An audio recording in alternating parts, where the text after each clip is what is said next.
சீர்காழி அருகே கனமழை மற்றும் சூறைக்காற்றால் 300 ஏக்கர் நிலப்பரப்பில் பயிரிடப்பட்ட 2 லட்சம் வாழை மரங்கள் முறிந்து சேதமாகியுள்ளன. இதுகுறித்த கூடுதல் விவரங்களை தருகிறார் செய்தியாளர் மணிகண்டன். இந்த பாதிப்பால விவசாயிகளுக்கு எவ்வளவு வருவாய் இழப்பு ஏற்பட்டிருக்கிறது?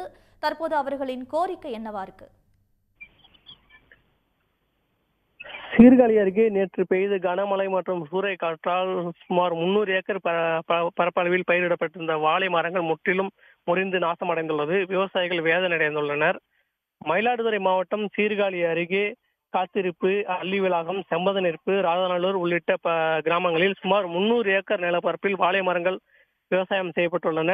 இந்த வாழை மரங்கள் தற்போது அறுவடைக்கு தயாராக இருந்த நிலையில் நேற்று மாலை பலத்த காற்று, அதாவது புயல் காற்று போன்று சூறாவளி காற்று அடித்தது. அதில் வாழை மரங்கள் முற்றிலுமாக முறிந்து சேதமடைந்தது. இது அனைத்துமே தற்போது அறுவடைக்கு தயாராக இருந்த வாழை மரங்களாகும்.